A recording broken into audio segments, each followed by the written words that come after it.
mau typing sampai akun kalian ke ban pun nggak masalah, silakan. Kalian mau mendukung peserta yang mana silakan gitu. Living Beauty 2 menit dari sekarang, kenapa kamu setuju agama tidak menghasilkan manusia yang baik? Silakan.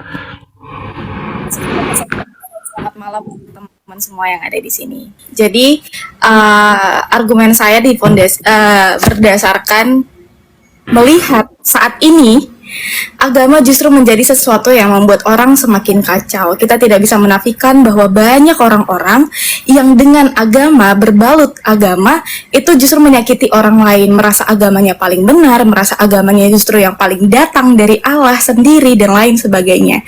Begitu juga kita bisa melihat banyak orang-orang yang menjadikan agama sebagai pembenaran atas segala tingkah laku yang merugikan orang lain. Gitu. Dan itu aja dulu, Bang. Thank you. Terima kasih, singkat, padat, dan jelas. Salah satu perwakilan Kartini Indonesia ya akan berhadapan dengan penerus Soekarno Indonesia. Silakan Unity, waktu yang sama maksimal 2 menit dimulai dari sekarang. Oke, baik. Ya, kalau kita bilang agama itu sebagai faktor yang merusak kehidupan manusia, ya aku pikir itu masih sangat kacau premisnya. Karena begini, agama itu kalau kita lihat sebagai satu identitas, ya, manusia itu identitasnya itu bertumbuh, ya, etnis, agama, ya, segala macam kan. Jadi orang bisa bertengkar dari segi identitas yang banyak itu. Nah, jadi dasar konflik itu adalah ego manusia yang melaksanakan agama itu, bukan agamanya. Tafsir manusia atas agama yang jadi rusak, bukan agama, gitu. Itu kacaunya di situ. Jadi orang ketika berbicara atas human right, bahkan bisa melakukan kriminalisasi terhadap hak orang lain juga kan, kalau dibicara atas haknya. Gitu. Jadi kontra kalau kulihat, paradoks ya. Kalau kritik terhadap human rights juga kita bisa lihat ya, manusia itu dia berbicara atas haknya, demi haknya dia melanggar atau merusak lingkungan. Kalau kita bicara dari sisi etika lingkungan misalnya. Jadi kalau aku lihat ya, agama itu misalnya, aku bawa dalil ya. Kalau aku dari Christianity, di situ bunyinya begini. Usahakanlah kesejahteraan kota kemana kamu aku buang, dan berdoalah untuk kota itu kepada Tuhan, sebab kesejahteraannya adalah kesejahteraanmu. Artinya, waktu selesai, Bang Unity. Oke, baik. Ya, thank you. Berikut kalian akan dipertemukan di 7 menit debat panel ya. 7 menit maksimal debat panel, tapi nanti akan ada toleransi 2 menit jika flow-nya bagus. Jika flow-nya bagus, tolong bawa argumen terbaik kalian. Welcome Mr. X, Objektif, dan Seto kalau mau ikutan main di mosi berikutnya. Presiden juga. Kalian nanti setelah gue bacain mosi berikutnya atau premis berikutnya bisa milih pro atau kontra, lalu langsung tarung dialektika di atas. Aturannya simple banget, cuma 3. 7 menit maksimal dengan mosi agama tidak menghasilkan manusia yang baik. Liv setuju dengan mosi itu, Unity tidak setuju dengan mosi itu. Liv dan Unity 7 menit maksimal dimulai dari sekarang. Kolom komentar bebas di bawah. Dulu ya narasi gue dari Max Weber yang bilang credo non quod et quia absent. Tandanya dalam beragama orang-orang itu harus mengorbankan kepandaian.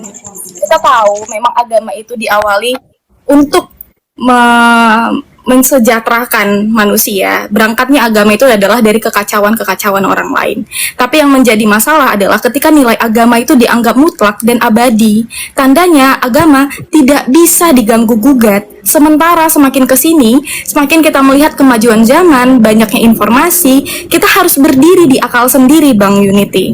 Agama membatasi hal itu, sebab banyak sekali narasi-narasi di dalam agama, termasuk kepada mukjizat, pengorbanan, begitu juga dengan pahala, itu tidak sesuai dengan akal sehat yang seharusnya manusia memiliki itu dan bisa berdiri di kepala manusia sendiri gitu. Bagaimana kita bisa menggambarkan pahala itu di dunia nyata gitu? Bagaimana kita bisa menggambarkan pahala itu selain dari imajinasi dan harapan? Bang, by the way ini TikTok, jadi lo silahkan jawab gue. Iya, jadi Hal lain. itu potensial terjadi pada segala ya segi atau sendi kehidupan manusia gitu. Orang bicara tafsir tentang hukum juga bisa jadi konflik ya. Jadi agama ini yang menjadi hal yang ya faktor yang membekas dalam sejarah bahwa pernah ada masa kegelapan, kita tahu sama-sama gereja menguasai itu, tetapi itu memang datangnya dari tafsir-tafsir yang otoritatif. Tetapi kan reformasi itu juga datang dari dalam tubuh orang beragama itu sendiri gitu loh. Jadi Gue potong dulu bang, itu bukan tentang tubuh dari orang beragama, namun orang yang berakal sehat mampu memakai agama dengan Enggak. Sementara kita Enggak. tahu bang Yuniti, reformasi itu melakukan reformasi dari dalam. Jadi ketika ada gerakan-gerakan penolakan itu ekspektasi agama mampu itu karena apa? Mereka melakukan kritik terhadap tafsir yang otoritatif. Jadi lebih kepada pendekatan kontekstual, nilai kitab suci itu sendiri. Oh, bukan kaku. Jangan Jadi tafsir yang otoritatif itu kan itu adalah sodoran kekuasaan. Itu kan sodoran dari kuasa. Untuk apa? Untuk menjaga kedudukannya supaya jangan digeser oleh yang lain kan. Nah, jadi kita harus tahu motif itu. Tetapi Liv, ya, tetapi yang ya gimana? Oke. Bang Unity, gue melihat argumen lo itu memandang agama dari sudut pandang elit, sudut pandang cendekiawan. Kita nggak bisa menutup mata, Bang Unity. Agama itu harus bisa diterima semua orang. Tandanya agama itu harusnya selaras dengan mereka yang tidak mengenyam pendidikan, mereka yang tidak tahu. Agama nggak bisa diterima oleh semua orang karena segala sesuatu kan kita berbicara persepsi nantinya. Jadi, mosi awalnya itu agama itu apa, Bang? Agama tidak menghasilkan manusia yang baik. Iya, kan itu premisnya. Menghasilkan manusia yang baik. Tandanya agama ketika tidak bisa selaras dengan mereka yang kekurangan dalam ilmu, itu sudah menghasilkan manusia yang tidak baik, Bang. Agama tidak mampu. Kalau aku membantah premis itu dengan mengatakan tafsir agamawan itu yang menyimpang karena mereka ingin menjaga status quo-nya kan gitu. Jadi ketika ada orang-orang yang jumut dengan tafsir seperti itu karena mereka hidup di dalam dunia yang diatur oleh pikiran pemuka-pemuka agama, seolah-olah kami ini anak kecil terus yang perlu diajar cara beribadah itu harus begini, cara berpakaian harus begini supaya nggak dosa gitu kan. Itu kan membuat orang jadi jumut kan. Nah, sedangkan ilmu pengetahuan berkembang terus, orang mulai menemukan teknologi-teknologi menghasilkan pakaian yang dilihat lebih menarik sehingga itu bertentangan dengan nilai-nilai agama. Oh, kalau kamu pakai pakaian begini nanti itu secara agama itu melanggar gitu. Tetapi ilmu pengetahuan saat ini, teknologi saat ini menghasilkan pakaian yang misalnya ini contoh misalnya Bang itu Unity, sebentar, terus berkembang dan sebelum itu terlalu banyak berputar-putar di jadi dalam tafsir sebenarnya kita harus pahami Bang Unity bahwa agama itu harus menjadi hal yang vital. Agama itu sama seperti ilmu lainnya.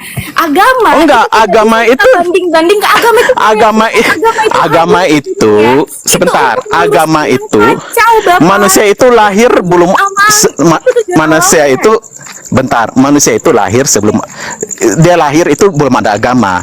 Jadi dia lahir di satu tempat, dia beridentitas sesuai dengan tempat budaya setempat dan mungkin agama yang dibawa oleh orang tuanya. Kan itu cuma identitas aja kan. Nah, orang bisa konflik dengan satu sama lain bisa terjadi karena identitas nggak harus agama gitu. Artinya segala hal itu nggak mendukung. Artinya segala identitas primordial itu potensial.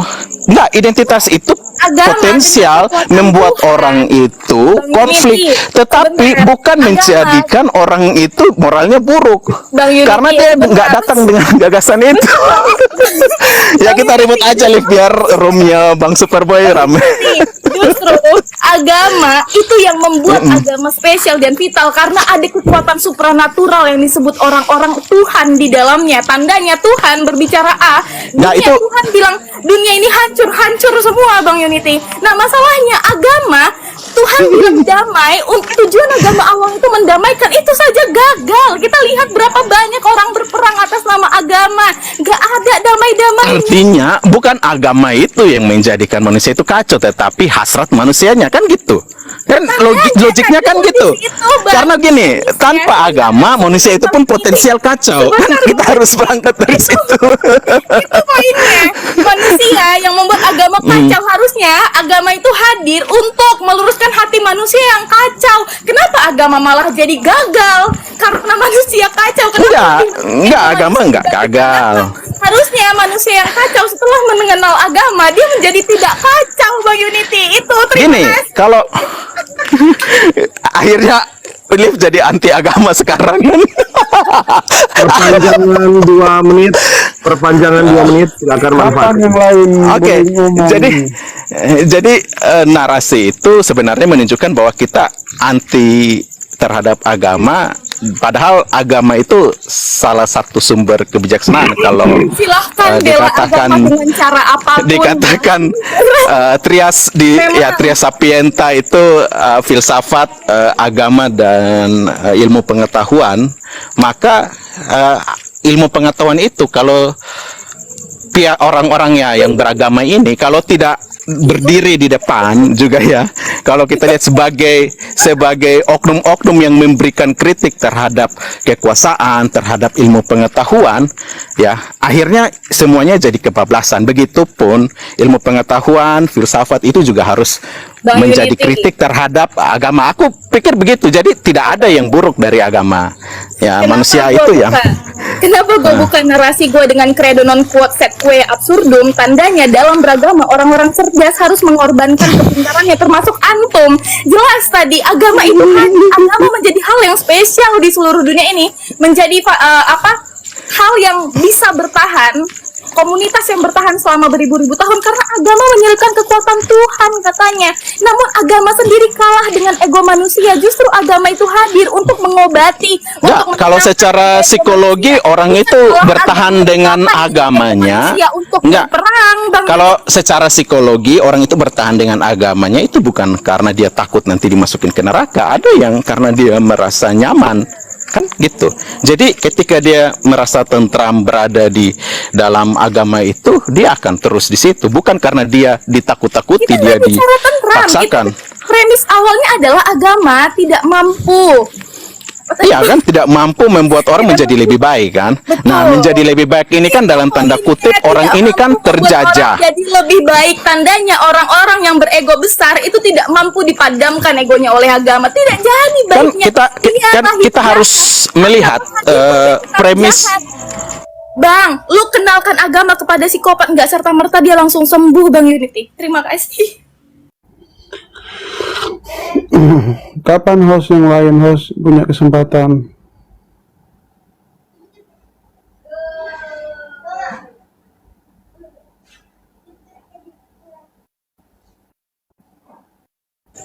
Cek Superboy. Itu Superboy ke-mute, bicara terus tapi ke-mute dia. Ya, sorry, waktu selesai. Oke, thank you, objektif, Presiden. Bang Mr. X, ini kita lagi ada di one versus one debating ya. Jadi kalau mau ngobrol, berarti sebentar ikutan main. Nanti pilih pro atau kontra dan pilih lawanmu, nanti kita debat. Gitu, Bang gitu. Mr. X. Betul. Oke. Itu ada tertulis di layar, kebetulan ada di layar, jadi nanti kalau mau ikutan main boleh, gitu. Dan mosinya nggak selalu agama, ini karena gue bilang premis, dan kebetulan yang gue ambil dari thread, dan mosinya itu gitu loh. Ada banyak mosi yang lain, kok terlebih yang ketiga ini agak sedikit sensitif. Tapi semoga bisa di bawah ke ranah yang mungkin kita bisa ngambil pesan dari mosi berikutnya ya, gitu. Oke, 1 menit untuk closing statement dulu ya. 1 menit masing-masing, dapat waktu 1 menit. Kita akan mulai dari Unity dulu. Silakan Unity, closing statementnya terhadap kedudukan posisi debat kamu tadi. Silakan Unity. Ya, pada dasarnya agama itu tidak pernah menjadikan manusia itu menjadi rusak atau menjadi tidak baik. Karena dari awal yang masih sama yang aku ulangi bahwa hasrat atau ego manusia itu yang menjadikan agama itu sebagai cara dia atau alat dia dalam mengatur orang lain gitu, menjadikan agama itu tafsirnya itu dimasukin ke dalam ranah agama sehingga itu dipaksakan kepada orang lain dan orang pasti akan tunduk gitu karena pihak-pihak yang otoritatif ini kan pasti lebih didengar kalau di dalam keagamaan, tetapi pada dasarnya tidak demikian gitu Bang.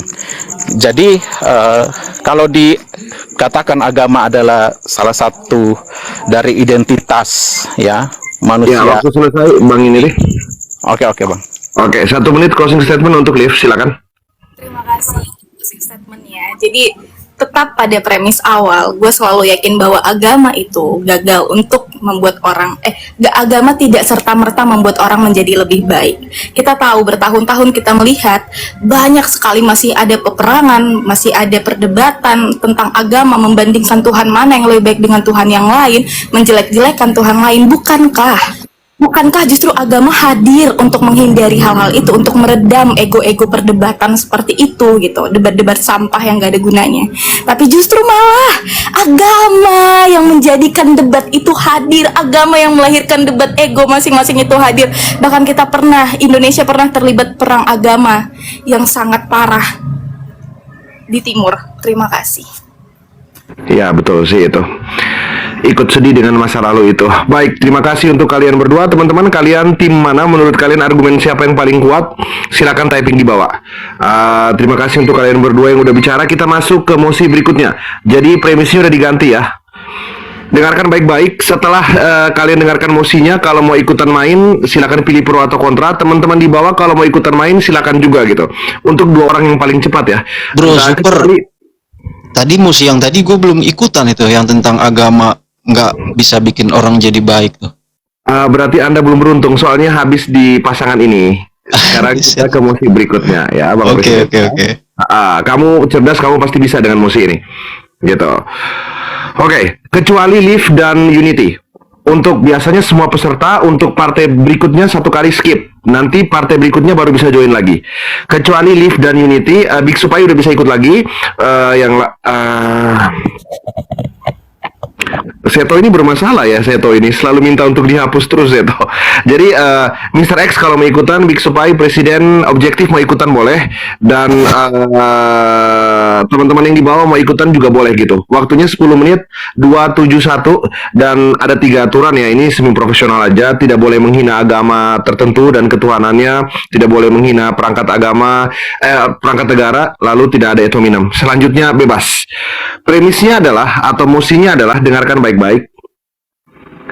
Pernikahan hanyalah prostitusi yang dilegalkan. Sekali lagi, pernikahan hanyalah prostitusi yang dilegalkan, gak lebih dari itu. Pernikahan adalah prostitusi yang dilegalkan. Setuju atau tidak setuju? Pro atau kontra? Pernikahan adalah prostitusi yang dilegalkan. Ada yang mau main? Siapa yang mau pro? Setuju lah, gue setuju. Oke, presiden pro. Ada yang mau lawan presiden? Ada yang kontra? Mixu, Mr. X, Unity. Kalau di antara kalian bertiga nggak ada, Karena sebenarnya kurang setuju, tapi masih berpikir ini, mencerna ini kurang prostitusi ini. Kurang pas ini Pak, diterima di akal kita nih. Agak lama ya prosesnya, canda. Jadi mau ikutan main? Gimana, Bang Mr. X? Mau ikutan main? Mau. Ikut aja Bang, udah ikut aja. Ayo. Mau. Oke, baik. Nah tenang, di mosi yang sama gua akan buka untuk partai berikutnya 2 kali putaran ya. Jadi nanti Biksu Unity masih main lagi, dan di putaran berikutnya Liv dan Unity bisa ikutan lagi ya. Objektif juga bisa ikutan lagi. Teman-teman yang ikutan main naik aja ke atas, ngamanin kursi aja dulu. Oke? Aturan udah jelas. Mosinya adalah pernikahan hanyalah prostitusi yang dilegalkan. Berarti nggak ada seremonial apapun, itu cuman prostitusi doang, biar legal gitu, biar ngelonnya itu legal gitu. Ya ini threadnya gue ambil, postingannya gue ambil dari thread ya, postingan 2 minggu lalu. Gue ambil dari thread, kalau kalian yang main thread dan cukup aktif harusnya nemuin ini gitu, lumayan viral. Oke, kita akan mulai dari Pro dulu untuk pendapat awal ya. Mr. X silakan mute. Teman-teman kalian bisa mengkomentari mereka dan mosinya di kolom komentar bebas. Kolom komentar di room gue bener-bener bebas ya. Komentar sedamage mungkin bila perlu sampai akun kalian ke-ban. Komen apapun di bawah silakan gitu, bebas gitu. Presiden 2 menit dari sekarang, kenapa kamu setuju kalau pernikahan itu hanyalah prostitusi yang dilegalkan? Oke, gue borong karena gue tadi nggak ngikut main, jadi gue gabungin sekalian biar agak ada korelasinya gitu dari yang awal. Sesuatu yang dilegalkan nih, prostitusi sesuatu yang dilegalkan oleh konstitusi atau sistem bernegara gitu. Lalu juga gangster itu juga agama itu juga adalah suatu gangster yang dilegalkan gitu. Jadi biar ada, kan tadi gue nggak ngikut main tuh kan. Terus dia bilang di premis awal tadi tentang agama gagal untuk bikin orang jadi baik gitu. Terlepas dari eksistensi adanya agama atau adanya si Tuhan itu sendiri atau tidak, everybody is unique gitu. Everybody is unique. Semua yang terlahir itu nggak semuanya sama gitu. Ada yang idiot, mohon maaf ya. Ada yang psikopat, less empati gitu. Nah itu terlepas dia sebelum mengenal agama gitu. Apalagi ditambah dengan dogmatis yang seperti itu gitu. Ketika itu dianggap sebagai mandat, nah itu jadi nightmare gitu. Itu jadi bencana gitu. Tapi ketika itu dianggap sebagai karya saja, sastra saja, itu aman gitu. Udah mah orangnya idiot atau lugu atau juga less empati atau psikopat, ditambah lagi dia dalam kehidupan bersosialnya dia dihujani dengan doktrin-doktrin yang dianggap sebagai mandat gitu, harus dijalankan, ini titah suci ini. Kecuali kalau dia tidak menganggap seperti itu, dia hanya menganggap sebagai ini karya seni sastra yang zaman kuno aja gitu. Seperti gua ngebaca karyanya seseorang puitis gitu, aku meradang dan menerjang gitu walau pedih-perih gitu. Kalau gua nggak menganggap itu sebagai mandat suci, gue nggak akan tuh gue terjang aja lah, gue disuruh berhenti tetap gue tabrak aja lah gitu misalnya gitu. Nah itu kan gue menganggap itu sebagai mandat. Tapi kalau gue menganggap itu sebagai karya sastra saja, itu nyaman aja, aman aja. Oh itu karyanya si Chairil Anwar gitu misalnya. Nah itu jadi orang secara terlahir aja udah Waktu beragam selesai, gitu. Presiden, time is over. Oke, Silakan saya ya. Untuk Mr. X, buka mikrofonnya 2 menit dari sekarang maksimal ya. Mau dipakai kurang juga nggak apa-apa. Kenapa kamu tidak setuju bahwa pernikahan itu adalah prostitusi yang dilegalkan? Gaskan. Oke. Saya itu menanggapinya kalau makna prostitusi itu lebih ke pelacuran yang hampir tidak memiliki norma-norma aturan yang lebih kuat daripada yang di agama diatur. Karena memang aturannya transaksinya jual beli selesai. Itu yang saya tahu dari dunia prostitusi. Berbeda dengan kaidah-kaidah dalam beragama orang yang menikah itu. Karena dalam beragama jauh lebih ketat dan jauh lebih komprehensif aturannya itu, sehingga melahirkan nilai-nilai yang jauh lebih mulia dan bermartabat. Itu yang pertama yang perlu kita ketahui. Memiliki nilai-nilai kayak penjagaan baik secara jasmani maupun rohani, batin maupun lahir secara lebih terjaga, baik itu secara kesehatan maupun ini dan lain sebagainya. Itu kan sudah diatur. Berbeda dengan dengan makna dengan prostitusi yang diungkapkan tadi, yang disamakan, jauh sangat berbeda menurut pandangan saya ya. Nah, terus di dalam aturan itu terikatlah satu kesepakatan visi dan misi, yang mana itu tidak ada dalam konsep prostitusi. Jauh berbeda sudah. Visi dan misi yang memiliki selarasan. Nah, ketika dia memiliki konsep visi dan misi yang sama, itu akan mempererat, akan melahirkan keharmonisan yang menjadikan hidup dia lebih bermakna dan jauh lebih bermartabat. Itu mungkin dulu yang saya ingin sampaikan, perbedaan yang saya tidak sepakat tadi. Oke. Thank you untuk Mr. X. Kita akan langsung masuk ke 7 menit ya. Kita langsung masuk ke 7 menit debat panel ya. Dan kalian tuh dibolehkan untuk langsung potong ya, biar hidup debatnya. Dan ini bukan ajang bermesraan, bukan pacaran. So, kasih amunisi terbaik kalian. Ingat 3 aturan tadi dengan mosi yang tadi udah gue sampaikan bahwa pernikahan itu hanyalah prostitusi yang dilegalkan gitu. Ya benar Mr. X, itu hanya pelacuran yang dilegalkan doang gitu. TikTok canda ya. So, Presiden Pro dan Mr. X kontra. 7 menit dimulai dari sekarang. Teman-teman di kolom komentar bebas, silakan typing sedamage mungkin. Mosi ketiga nanti juga menarik banget ya. Kita akan ngebahas tentang janda dan duda. Tapi detail mosinya apa tunggu di mosi ketiga nanti. Mr. X silakan 7 menit dimulai dari sekarang. Oke, Mr. X, lu kalau bilang itu berbeda, ya lu karena jajannya itu di prostitusi yang kelasnya kelas pesing, kelas kalijodo gitu. Banyak tuh level-level prostitusi yang lebih elit gitu.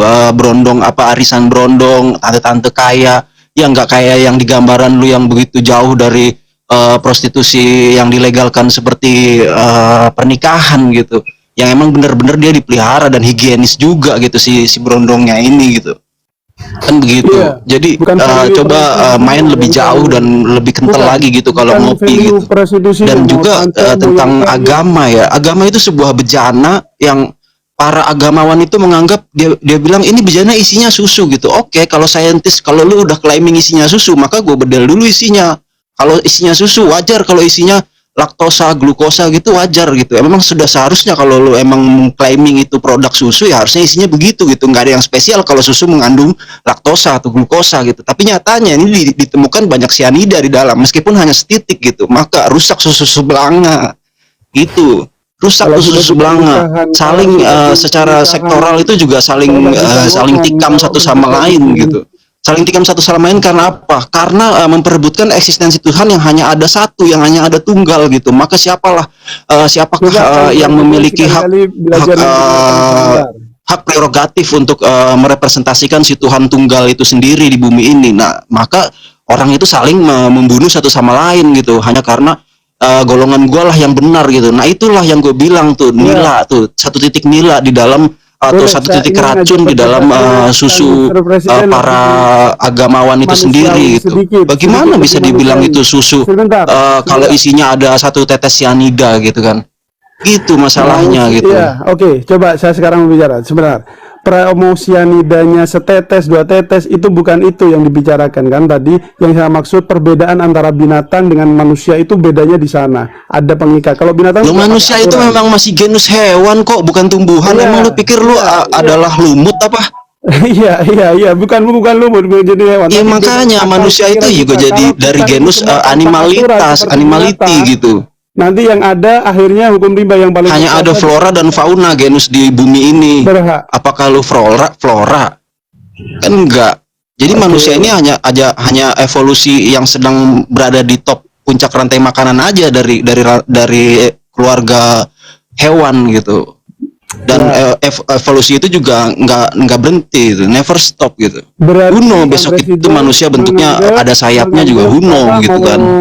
Mau dia pakai aturan secara legal agama maupun enggak itu sama aja seperti tanpa apa seperti ya tadi premis lu juga udah gagal itu, manusia membedakan manusia dengan hewan seolah-olah lu jumawa kayak lu punya akal sendiri terus hewan lain kagak gitu kan. Hanya kebetulan lu duluan aja menemukan kosakata bahasa gitu untuk berkomunikasi, yang lain belum. Andai kata yang lain nggak lu eksploitasi, bisa jadi burung tuh hewan genus Aves bisa jadi dia menemukan kosakata, dan kalau dia duluan menemukan kosakata lu kalah.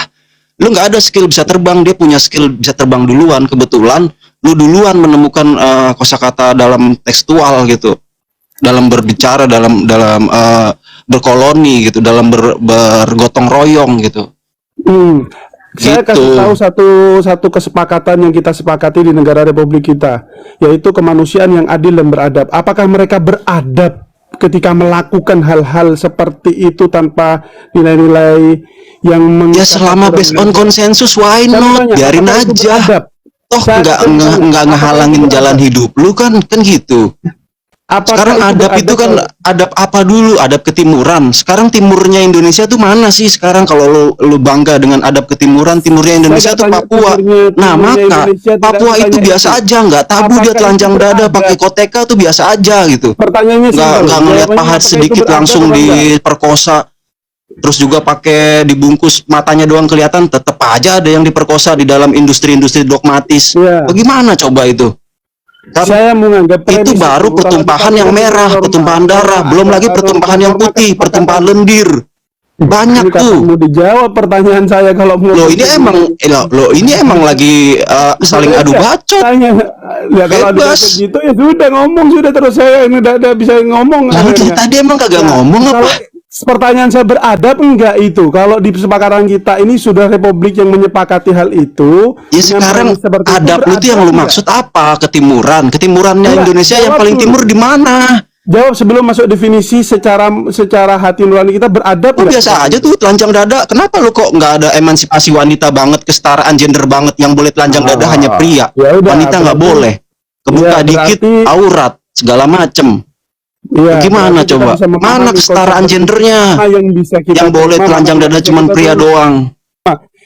Biar Cewek kita juga nanti pengen dinilai pamer lah. masing-masing. Blueberry-nya. Iya, betul. Kan gitu. Ketimuran apanya coba? Sama juga lu ngebanggain ketuhanan. Alah lu kayak ngerti aja ketuhanan. Sekarang gini lah, kalau lu kesemutan, emang ada tuh semutnya? Nggak ada kan? Jangan-jangan itu ketuhanan juga nggak ada tuh Tuhannya. Kan gitu. Simpel aja lah. Emang ini ngomong Coba lu judul pikirin, lu kesemutan apa ada ini? semutnya nggak? Ya enggak, satu sekarang pun kan kita poin lagi yang adu bisa bacot nih. Ini disampaikan ajang adu sama bacot. kamu. Biasa Iya, gaya-gaya kan orang-orang dari kubu kamu kayak lu kan tuh yang apa? yang pengen ngebahas tentang adab lah, ngebahas tentang apa kiblat moral lu aja kayak begitu kok.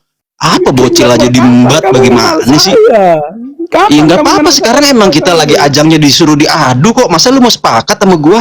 Lah, Kan emang lu harus berdebat kan? Gila, ini memang. Loh, kok gila sih? Ini emang metodenya begitu, ganti-gantian terus sekarang itu kita disuruh kudu adu bacot Saya begitu. di sesi ini saya lebih banyak nyerahkan kepada Kang Presiden sudah pembahasannya sudah. Berarti dia udah angkat tangan tuh. Iya. Gimana, host? Bukan, kalau ngadepin orang Dia udah nyerahin ke gua gimana? Nggak bisa. Sudah, host ganti ke sesi yang selanjutnya sudah. Oke. Ini ngomong kemana-mana gak ada poin akhirnya kan. Lu nggak ada poin gimana? Tadi gua udah bilang, masa bangga banget sama ketimuran yang paling Iya. timur juga Papua, ketuhanan. Lu mau blow up tuh tentang ketuhanan. Kalau kesemutan aja nggak ada semutnya kok. Kan gitu. Iya, Keputihan emang selalu putih. Keputihan aja penyakit kok. Kan gitu. Oke, waktu selesai. Iya. Sorry ya Mr. X ya, jangan Nggak ini apa-apa. ya, jangan tersinggung ya. Nggak ada yang tersinggung. nggak Oke, ada yang Terima kasih ketawa. untuk Thank you. Presiden dan Mr. X. Closing statement ditiadakan karena salah satu peserta meminta untuk stop ya, selesai ya. Thank you untuk Presiden Mr. X. Masih untuk mosi yang sama ya, masih di mosi yang sama. Pernikahan itu hanyalah prostitusi yang dilegalkan. Anyone wanna play? Ada yang mau ikutan main di mosi yang sama selain Presiden dan Mr. X? Atau kalau ada yang di bawah mau ikutan main silakan. Living dan Unity atau objektif mau ikutan main dari tadi objektif belum? Atau Unity Live mau di posisi mana? Mau nggak berobjektif? Kalau live kan Gue tadi sendiri. mau pro untuk melawan Mr. X, tapi Mr. X nya turun. Oke, kita undang lagi. Gue skip dulu bang, karena sebenarnya berdebat dengan Mr. X karena pernah mengetahui latar belakangnya itu, gue rasa kesempatan yang baik untuk melatih argumen gue. Tapi terima kasih. Kalau dengan Presiden gimana? Kalau Bang Unity pro atau kontra? Aku kontra. Sama berarti, sama yang lain berarti Bang Unity. Silakan Iya, yang Bang. lain Ada saja. yang pro? Ada yang pro? Teman-teman di bawah ada yang pro? Silakan. Biksu juga bisa main lagi ya, kecuali Presiden, kalian berempat bisa main semuanya.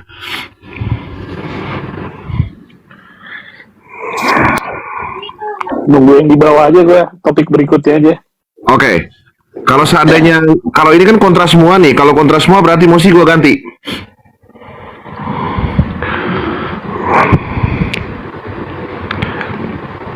Oke, nggak ada pro ya, karena Unity kontra, objektif kontra, dan Live belum main gitu.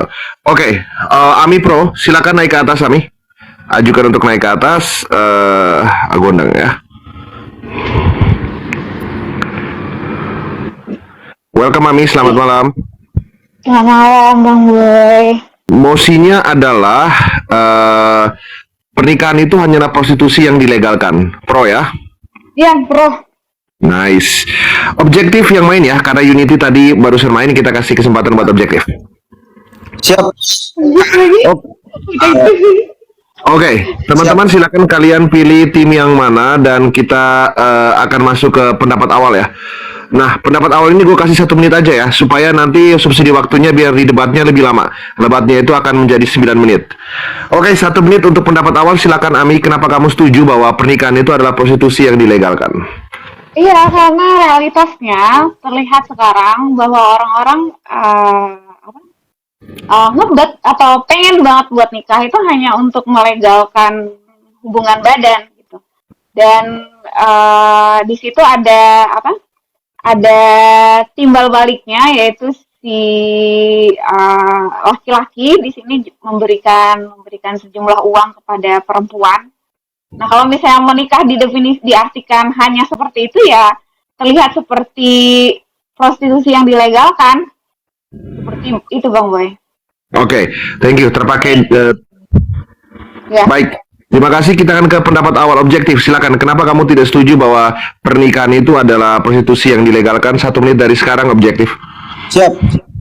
Menurut saya gini, antara pernikahan dan agama tadi, saya memandang bahwa dua hal ini adalah sama-sama sebagai alat. Dan kalau kita menyikapi alat itu kan ada dua. Yang pertama kita melihat bagaimana innya, dan yang kedua kita lihat bagaimana outnya. Atau kalau dalam agama sendiri kita kenal bagaimana Ali Muhammad Salabi berpendapat bahwa kita melihat internalnya dan eksternalnya juga. Dan terlebih daripada itu, ada hal penting yang harus diperhatikan, yaitu bagaimana prosesnya. Jadi bukan hanya in dan outnya atau internal maupun eksternalnya, tetapi bagaimana prosesnya. Nah, prosesnya ini tentu saja dipengaruhi oleh pandangan dunia, dan pandangan dunia ini tentu saja juga berpengaruh pada pengalaman masing-masing seseorang. Sehingga kalaupun ada yang pro terhadap pendapat tadi, maka ya itu menjadi sah-sah saja, tentu saja bila didukung argumentasi yang kuat. Ya, silakan, nanti saya tambahkan. Belum selesai. Oke. Masuk ke 9 menit debat panel ya, dan ingat kalian bisa saling potong, tetapi saling potongnya itu dalam ranah debat ya. Silakan berikan argumen yang baik, dan teman-teman di bawah mana yang kalian dukung. Ami pro bahwa pernikahan adalah prostitusi yang dilegalkan, atau objektif yang kontra, tidak setuju dengan itu. Ami objektif, silakan dibuka mikrofonnya 9 menit dari sekarang. Iya, tadi objektif ngomongin agama. Bahkan menurut saya bahwa pernikahan itu prostitusi yang dilegalkan termasuk dilegalkan oleh agama gitu. Jadi memang kalau misalnya jadi agama di sana ikut campur tentang hubungan antara laki-laki dan perempuan dengan adanya konsep nikah tadi gitu. Jadi memang benar, langsung aja objektif. Ini kan kita jujurnya bisa ngomong. Oke, saya lanjut narasi saya tadi bahwa bukan hanya berbicara pada internal dan eksternalnya, tetapi pada prosesnya juga. Maka dari itu pengalaman seseorang sangat bergantung terhadap alat tadi. Misalkan nih pengalaman kami selama ini sebagai tukang batu, maka otomatis pandangannya terhadap pernikahan ini juga berbeda dengan saya yang basicnya adalah tukang kayu. Nah, Jadi maksudnya objektif bilang saya belum menikah dan objektif sudah menikah gitu. Jadi Iya. jawaban argumen objektif lebih objektif gitu. ya salah satunya itu kami. Bawa ini ya, bawa pangkat apa sih namanya ini? Status. Maksud saya gini, Gimana? sama misalkan ketika, makanya saya bilang kita harus tekankan poin internal maupun eksternalnya. Seperti misalkan kalau kita berbicara tentang agama, nah ternyata agama ini yang sebagai alat justru kadang disalahpahami oleh beberapa orang. Contoh misalkan bagaimana kerajaan Ottoman ketika memandang Eropa pada saat itu ternyata salah dalam memahami bagaimana Eropa itu menjadi maju. Karena kerajaan Ottoman ini justru melihat bahwa ternyata Eropa maju karena infrastrukturnya. Sehingga kerajaan Ottoman pada saat itu membuat infrastruktur yang sangat megah, tapi buktinya Islam justru runtuh. Dalam artian apa? Ternyata bukan infrastruktur yang menyebabkan negara itu menjadi maju. Oke, tapi argumentasi objektif tadi tentang agama kan kita mestinya tentang pernikahan adalah prostitusi yang dilegalkan. Coba dihubungkan apa Iya, hubungannya dengan kerajaan Ottoman tadi dengan prostitusi yang dilegalkan? ya, hubungannya begini, kita kan berbicara tentang in dan out-nya juga. Jadi otomatis dalam in dan out itu tentu ada proses. Makanya saya bilang, kalaulah kita kembalikan kepada subjeknya mengenai pernikahan ini, maka tentu saja kita harus mengetahui dengan pasti apa tujuan kita menikah. Kalau orang tidak punya tujuan menikah, ya itu tentu saja bisa dikategorikan sebagai pernikahan yang memang Apa tujuannya? Salah satunya untuk menghadirkan anak misalnya kan. Itu kan juga tidak harus menikah. Objektif. Coba sebutkan tujuannya tadi. Nah, halo? Nah, kalau misalnya tujuannya misalnya ingin hidup berdua, banyak orang hidup berdua tanpa harus menikah gitu. Terus misalnya ada tujuannya tadi ingin ada anak, ya jelas anak itu bisa dibuat tanpa harus menikah. Apalagi iya, tujuannya? maksud saya gini kami, Ya. dari judulnya aja pernikahan hanya untuk melegalkan sebuah prostitusi, Bukan hanya berarti untuk jelas. bukan maksudnya tadi kalau menikah adalah prostitusi yang dilegalkan, bukan hanya untuk prostitusi yang dilegalkan. Artinya bahwa ketika menikah ya artinya itu seperti prostitusi cuman legal gitu objektif. Iya, Apa maksud saya gini, bedanya dengan kalau kita realita menggunakan rumah tangga hari ini gitu. Mereka hidup berdua, ada yang di rumah, ada yang mencari uang, itu sebenarnya tanpa pernikahan itu bisa saja terjadi gitu. Bahkan komitmen tanpa pernikahan itu juga bisa. Nah, orang-orang itu butuh legal, makanya mereka menikah gitu. maksud saya gini kami, kalaulah kita mengatakan bahwa ternyata pernikahan itu adalah salah satu proses yang dianggap untuk melegalkan sebuah prostitusi, maka itu sah-sah saja. Akan tetapi kalau kita menjadikan itu sebagai hal yang esensial, nah itu yang salah. Karena contoh kecil saya kasih ya, kalau ada orang yang mengatakan bahwa Islam itu liberal, itu sah-sah saja, karena memang ternyata di dalam ajaran Islam itu mengajarkan sebagian kebebasan. Akan tetapi kalau kita mengatakan bahwa Islam sepenuhnya mengajarkan tentang kebebasan, nah itu yang salah, karena ternyata dalam Islam bukan tentang kebebasan itu yang menjadi hal-hal yang esensial. Sama dengan pernikahan, oke lah kita mengatakan bahwa saya bebas skidi papap setelah menikah, ya itu boleh-boleh saja, karena memang itu yang menjadi salah satu tujuan mungkin bagi orang-orang yang di luar sana, bahwa mereka menikah supaya tidak disanksi lagi secara hukum maupun sosial. Gitu maksud saya kami. Iya, jadi ya benar artinya mosinya bahwa pernikahan itu bahwa pernikahan itu seperti prostitusi yang dilegalkan gitu. Apalagi objektif bahwa Islam nih, kita tahu bahwa dalam Islam itu boleh poligami. Nah, biasanya alasan orang berpoligami itu ya skidi papap tadi, melegalkan skidi papap tadi. Objektif. Coba realitanya aja dulu, walaupun mungkin misalnya objektif punya pandangan sendiri untuk sebuah pernikahan. Gini Tapi Kak Ami, realitanya, kalau kita menjadikan skidi papap sebagai tujuan utama, maka itu jatuhnya kasuistik kami, karena hanya segelintir orang yang menjadikan pernikahan itu sebagai ajang skidi papap yang legal. tapi hampir ini lucu ya, tapi saya nggak bisa bawa data, tapi saya yakin bahwa kebanyakan orang melakukan pernikahan itu ya biar legal skidi papapnya.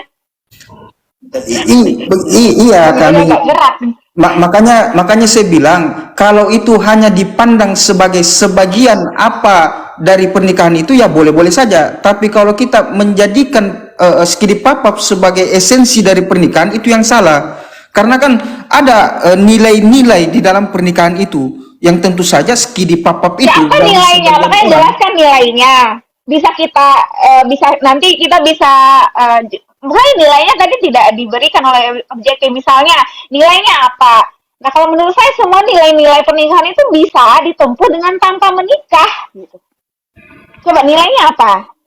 Ya, salah satunya mungkin membangun bisnis bersama atau Ya, kalau membangun. bisnis bersama itu tidak harus menikah.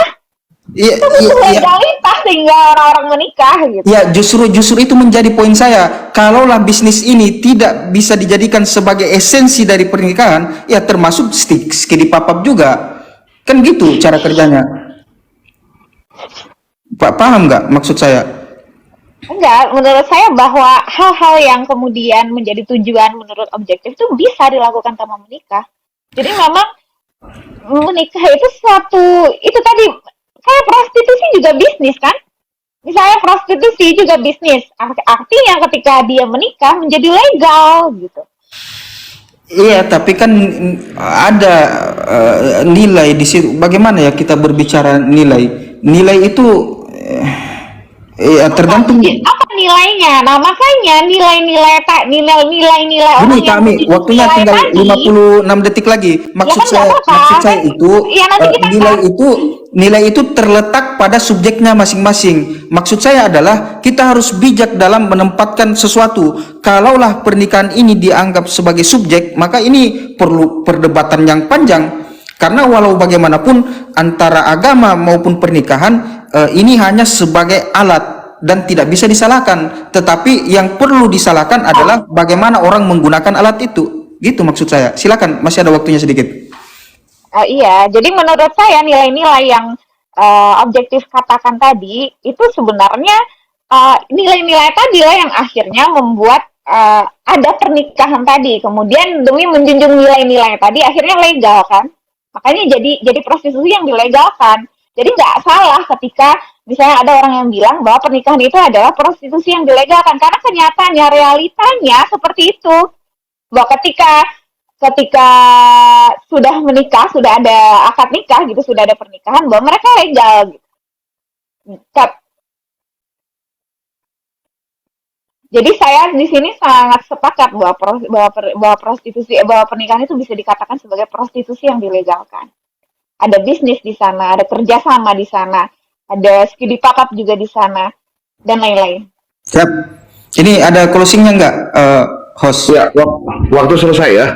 Ini ternyata udah bentar 9:00. Waktu selesai ya. Ya, closing statement tentu karena kalian menyelesaikan dengan baik objektif 1 menit dan Ami 1 menit. Silakan dipilih aja ya, gue mau ke toilet bentar. Silakan objektif 1 menit. Saya dulu ya. Kami dulu atau saya dulu? Ami dulu. Siap. Aku dulu ya. Jadi kalau misalnya orang-orang yang bergemuruh hatinya mendengar bahwa pernikahan adalah prostitusi yang dilegalkan tadi, maka poinnya adalah menikahlah gitu tanpa apa ya, nilai-nilai yang diucapkan oleh objektif tadi harus jelas gitu. Kalau misalnya kalian hanya untuk melegalkan, ya berarti ya kalian perzinahan yang legal aja gitu menikah. Tapi kalau kalian tidak terima dengan ungkapan-ungkapan seperti itu, maka dalami lagi, pelajari lagi sebenarnya kalian menikah untuk apa gitu. Thank you. Udah. Oke, baik. Lagi-lagi saya tekankan bahwa ketika kita berbicara agama maupun pernikahan, saya memandangnya secara pribadi bahwa itu hanya sebagai sebuah alat.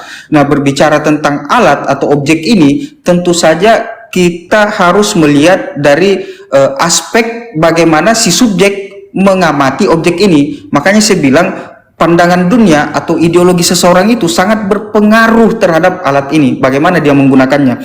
Terus yang terpenting adalah saya tertarik dengan acara-acara seperti ini karena ini kan berbicara tentang concurring maupun dissenting opinion ya, yang tentu saja seperti kata Kak Liv tadi, ini melatih kita bagaimana berargumentasi yang baik, dan saya sangat apresiasi acara seperti ini karena di sini kan ada juga tuan guru kita Bang Bik Supai dan lain-lain, sehingga mungkin ada kritik-kritik terhadap pemikiran-pemikiran yang sangat terpacu oleh waktu tadi.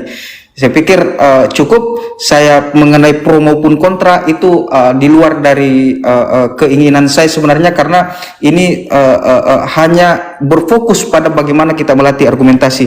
Silakan. Oke, terima kasih.